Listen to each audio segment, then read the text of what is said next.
నమస్తే అండి. నేను మీ లక్ష్మీ చౌదరిని. Welcome to my channel misty మధురిమలు తెలుగు ఆడియో స్టోరీస్. కథలు వినాలి అంటే ఛానల్ సబ్స్క్రైబ్ చేసుకోండి యార్. మాది కోరిన ప్రణయం పార్ట్ 23తో మీ ముందుకి వచ్చేసాను. కథలోకి వెళ్ళే ముందు ఒక లైక్ చేయడం మాత్రం మర్చిపోకండి యార్. మీరు ఇచ్చే లైక్స్ వల్ల కథ మరికొంతమందిలోకి రీచ్ అయ్యే అవకాశం ఉంటుంది. ఇక మనం కథలోకి వెళ్ళిపోదాం. హర్ష గారు చెప్పిందంతా విన్నాక ఆశ్రమానికి వెళ్తే నిజంగానే వాళ్ళకి దొరికిపోతానేమో. హర్ష సార్ చెప్పింది బాగానే ఉంది, కానీ ఆ అమ్మాయి ఫోటో పట్టుకుంటేనే కోపం వచ్చింది పెద్ద సార్కి. ఇప్పుడు ఆ అమ్మాయి ఉన్న ఇంట్లో నేను ఉంటాను అంటే ఆయనకి ఎంత కోపం వస్తుందో. పైగా హర్ష సార్ని నేను ఇక్కడి నుంచి వెళ్ళిపోయేలా చేస్తున్నానని నా మీద సీరియస్ అయిపోతారా అని ఆలోచిస్తూ ఉంటుంది భూమి. ఉఫ్, ఈ పిల్ల ప్రతిదానికి ఎందుకంత ఆలోచిస్తుందో నాకు అర్థం కావడం లేదు. తీసుకెళ్ళి ఆ అమ్మాయి కోరుకున్న ఆశ్రమంలోనే జాయిన్ చేయండి. అంతటితో మన బాధ్యత తీరిపోతుంది. ఆ తర్వాత ఎవరు వచ్చి ఆ అమ్మాయిని తీసుకువెళ్తే మనకెందుకు?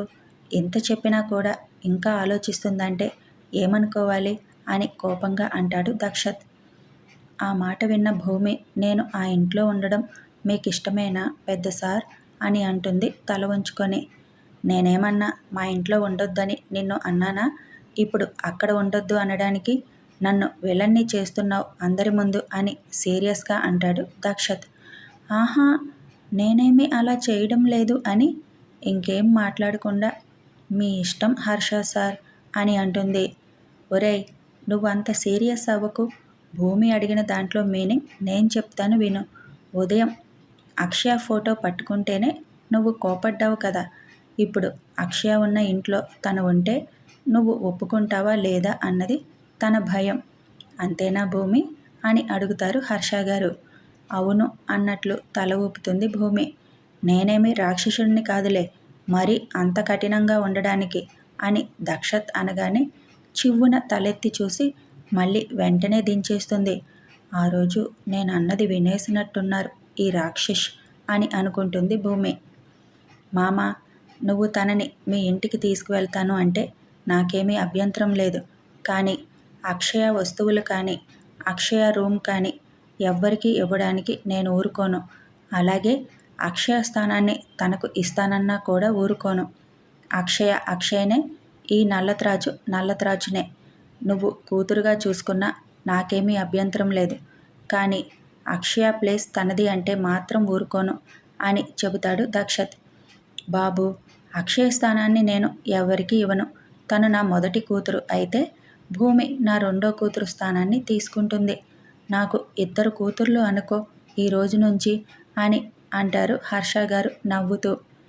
మీకు నచ్చినట్టు చేసుకోండి అని. ఇదిగో నల్లత్రాచు, నువ్వెక్కడికైనా బయటికి వెళ్ళాలి అనుకుంటే ఎవరో ఒకరికి చెప్పి వెళ్ళు. అలాగే సెక్యూరిటీ లేకుండా బయటికి వెళ్ళకు. నీ రెస్పాన్సిబిలిటీ పూర్తిగా మా వాళ్ళు తీసుకున్నారు. నువ్వన్నీ దాచి ప్రమాదంలో పడితే మా వాళ్ళు ఓడిపోయినట్లే. అది నాకు అస్సలు ఇష్టం ఉండదు. కాబట్టి నీ సొంత నిర్ణయాలు తీసుకోవద్దు. ఇల్లు దాటి బయటికి వెళ్ళాలంటే కంపల్సరిగా మా అమ్మ పర్మిషన్ లేదా మామ పర్మిషన్ ఉండాలి నీకు. అర్థమైందా అని అడుగుతాడు దక్షత్. అర్థమైంది అన్నట్లుగా తల ఊపుతుంది భూమి. నోటితో చెప్పు అని దక్షత్ అనగానే అర్థమైంది పెద్ద సార్ అని అంటుంది చిన్నగా. ఒరేయ్, కొంచెం నిదానంగా మాట్లాడరా అని నవ్వుతూ అంటారు శరత్. ఆవిడ గారితో నవ్వుతూ మాట్లాడితే పనులు జరగవని ఇంకా మీకు అర్థం కాలేదా? ఓయ్ నల్లత్రాజు, నేను చెప్పింది ఏదైనా ఫాలో అవ్వకపోతే మాత్రం నిజంగానే నాలో రాక్షసుడిని చూస్తావు. పదరా, ఇక ఈ డ్రామా చాలు గాని అని బయటికి వెళ్తుంటే ఈ టైంలో ఎక్కడికి మీరు అని అడుగుతారు మనోహర్ గారు. ఇంకెక్కడికి మామ, కౌన్సిలింగ్ ఇవ్వడానికి అని అంటాడు విజయ్ దీనంగా. డిన్నర్ చేసి వెళ్దురు గాని అని అన్నా వచ్చి చేస్తాం, ఇక్కడే ఒక అరగంటలో వచ్చేస్తామని చెప్పి విజయ్ని లాక్కుంటూ అక్కడి నుంచి వెళ్ళిపోతాడు దక్షత్. వీళ్ళందరూ నా కోసం ఇంత ఆరాటపడుతున్నారు. నా వల్ల వీళ్ళకి ఎప్పుడు ఎటువంటి ఆపద కలగనివ్వకు స్వామి. అలా జరిగితే నన్ను నేను క్షమించుకోలేను. ఆ రాక్షసులకి నేను ఇక్కడ ఉన్నానని తెలియకూడదు అని మనసులో అనుకుంటుంది భూమి. భూమి, నువ్వు వెళ్ళిపోతే నాకు ఉదయాన్నే టేస్టీ కాఫీ ఎవరిస్తారు అని అడుగుతారు మహాలక్ష్మి గారు. పక్కనే కదా అమ్మమ్మ గారు, మీకు కూడా నేనే కాఫీ చేసుకొచ్చి ఇస్తాను అని అంటుంది భూమి నవ్వుతూ. సరే పద భూమి, మనం వెళ్దాం అని హర్ష గారు లేచేసరికి, ఇప్పుడు కాదు అల్లుడు గారు, రేపు ఉదయాన్నే వెళ్దురు గాని అని అంటారు మహాలక్ష్మి గారు. మీకు కోపంగా ఉందా? నేను ఇదంతా జరగడానికి కారణం అయ్యానని అంటుంది వైజయంతి గారి చేతులు పట్టుకొని భూమి. లేదులే, నాకేమీ కోపం లేదు. నీకు మేమందరం కొత్త, కొంచెం మొహమాటంగా ఉంటున్నావు. పైగా నా పెద్ద కొడుకు భయపెట్టేసరికి ఇంకా భయపడుతున్నట్టున్నావు. వాడి మాట కఠినంగా ఉంటుంది కానీ మనసు చాలా మంచిది భూమి. నువ్వు వాడికి భయపడాల్సిన అవసరం లేదు. విన్నావు కదా వాడి మాటలు. ఎలా చెప్పినా వాడు చెప్పిందే కరెక్ట్. నీకు నిజంగానే మామూలుగా చెప్తే అర్థం కావడం లేదు. నీ ఆత్మాభిమానం నాకు బాగా నచ్చింది. కానీ మన ఆత్మాభిమానం మన ప్రాణాలని రిస్కులో పెట్టే అంత ఉండకూడదని నా అభిప్రాయం. అక్కడికి వెళ్ళాక అన్ని పనులు నువ్వే చేయాలని మాత్రం అనుకోకు. అన్నిటికీ పనమ్మాయిలు ఉన్నారు. నీ తృప్తి కోసం మాత్రమే వంట చేయడానికి నేను ఒప్పుకుంటున్నాను. అయినా ఈ వయసులో ఆ పనులన్నీ నీకెందుకు, హాయిగా చదువుకో అని చెబుతారు వైజయంతి గారు చిరుకోపంగా. పర్వాలేదు, వంట ఎంతసేపు చేస్తాం, నాకు ఇష్టం కూడా. ఖాళీగా కూర్చోవడం మాత్రం నాకు అసలు ఇష్టం ఉండదు అని అంటుంది భూమి. భూమి, వంట చేసేటప్పుడు ఒక గ్లాసు బియ్యం ఎక్స్ట్రా, ఒక 4 కూరగాయలు ఎక్స్ట్రా వేసి వండు. ఎందుకంటే మేమిద్దరం కూడా అక్కడే తినేస్తాం అని అంటారు ఆద్య అద్వైత్ నవ్వుతూ. ఎంత పక్క ఇల్లు అన్నా దూరం దూరమే అన్నయ్య. ఆదివారం ఇక్కడే ఇంతకు ముందులా ఉండాలి అంటారు స్రవంతి. అలాగే అంటారు హర్ష గారు నవ్వుతూ. ఆ రాత్రి డిన్నర్ చేసేశాక రూమ్లోకి వెళ్ళిన భూమి, ఎందుకు వీళ్ళందరికీ నా మీద ఇంత అభిమానం? ఈ అభిమానం నా గురించి పూర్తిగా తెలిసాక కూడా ఉంటుందా? అయినా నేనేం తప్పు చేయలేదుగా. నా గురించి తెలిసిన వీళ్ళు నన్ను తప్పు పట్టడానికి. కానీ వాళ్ళలాగే వీళ్ళు కూడా నష్టజాతకురాలని అంటారా? ఏదేమైనా నేనిక్కడి నుంచి బయటికి వెళ్తే ప్రమాదంలోకి వెళ్ళినట్టే. నేను దూరంగా ఉన్నంత వరకు అమ్మా నాన్న వాళ్ళకు కూడా ఏం ప్రమాదం ఉండదు. నేను ఉన్నట్టు వాళ్ళకి కూడా తెలియకూడదు. కానీ ఆ డాక్టర్ ఇక్కడే ఉంటుందా? ఉంటే ఆవిడికి ఎప్పుడైనా కనిపించే అవకాశం ఉంటుంది కదా. ఇంక నేను బయటికి ఎక్కడికి వెళ్ళకూడదు.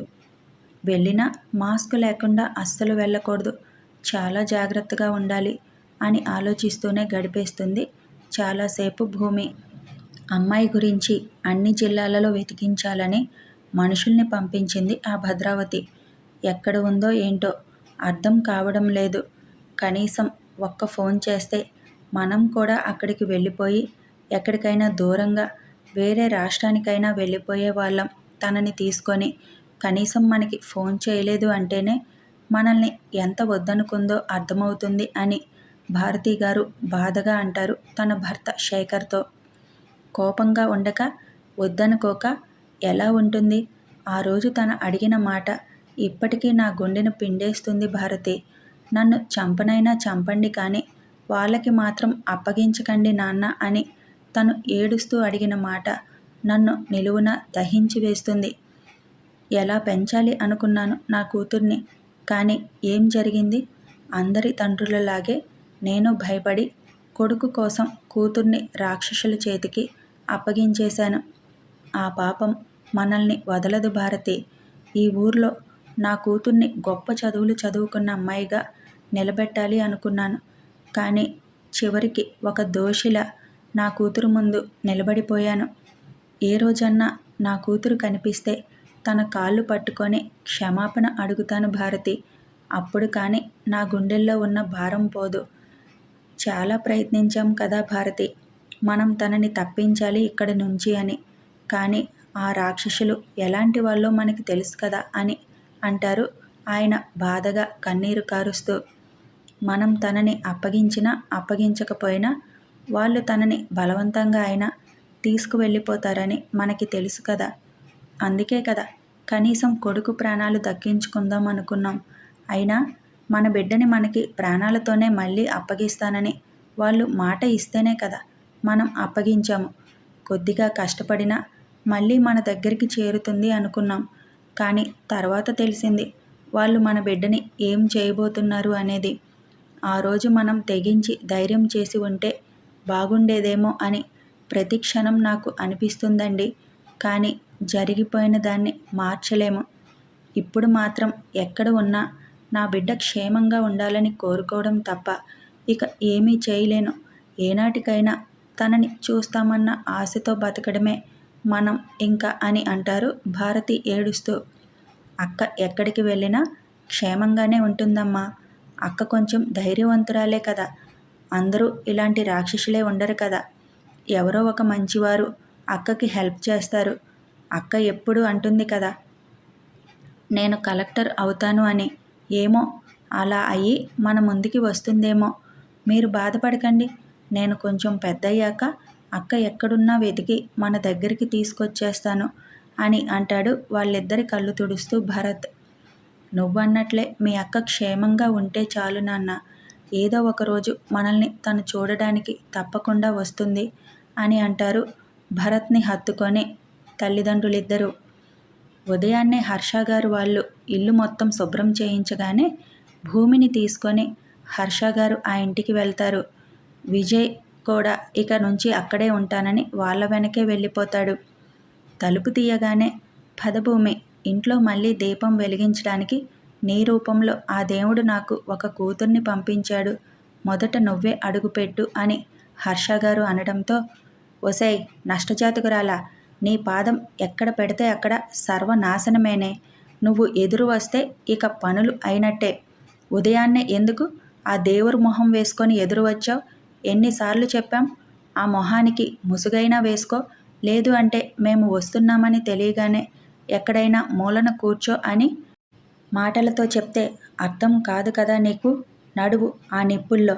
ఇంకోసారి మర్చిపోకుండా గుర్తు ఉంటుంది నీకు అని నిప్పుల్లోకి తోసింది గుర్తుకు రాగానే, వద్దు వద్దు నేను ముందు అడుగు పెట్టను అని వెనక్కి వెళ్ళిపోతుంది భూమి. అబ్బా ఏమైంది భూమి, ప్రతి దానికి భయపడిపోతావు. పద ముందు అని బలవంతంగా భూమిని ఆ ఇంట్లోకి లాక్కు వెళ్తాడు విజయ్. లోపలికి వెళ్ళగానే ఎదురుగా కనిపిస్తున్న అక్షయ ఫోటో చూసి, ఈ ఫోటోలో చాలా బాగున్నారు మీ అమ్మాయి అంటుంది భూమి. ఎప్పుడు నవ్వుతూనే ఉండేది, అందరినీ నవ్విస్తూ ఉండేది. ఎవరైనా సీరియస్గా ఉంటే తనకు అస్సలు నచ్చదు. దక్షత్ని అందుకే రాక్షస్ అని పిలిచేది. వాడు కొద్దిగా సీరియస్ మెయింటైన్ చేస్తాడని అలా పిలిచేది నా కూతురు. ఇప్పుడు నువ్వు కూడా సేమ్ వాడిని అలానే పిలిచావు. నా కూతుర్లిద్దరు ఆలోచనలు ఒకేలాగా ఉంటాయన్నమాట అని అంటారు హర్ష గారు నవ్వుతూ. ఇల్లు చాలా బాగుంది అంటుంది చుట్టూ కళ్ళు తిప్పి చూస్తూ. వాళ్ళ ఇల్లు అంత పెద్ద ఇల్లు కాకపోయినా మనది అందమైన ఇల్లు. విజయ్ తీసుకువెళ్ళి భూమికి రూమి చూపించు అని అనడంతో, రా భూమి వెళదాం అని విజయ్ భూమిని పైకి తీసుకువెళ్తుంటే, కింద ఏ రూము లేదా అని అడుగుతుంది. కింద ఓన్లీ గెస్ట్ రూమ్స్ మాత్రమే ఉన్నాయి. నువ్వు గెస్ట్వి కాదు కదా, ఈ రోజు నుంచి నా కూతురువి. నా రూమ్ కూడా పైనే, పద అని తీసుకువెళ్తుంటే హలో ఎక్స్క్యూజ్ మీ అనే పిలుపు వినిపిస్తుంది. ఇదండి భూమి సరికొత్త ప్రయాణం. మరి భూమి తన ప్రయాణం సజావుగా సాగించగలుగుతుందా, వాళ్ళకి దొరికిపోతుందా? తెలియాలి అంటే ఫాలో అయిపోండి, సబ్స్క్రైబ్ చేసుకోండి, లైక్ కొట్టండి, షేర్ చేయండి. Thanks for watching and listening.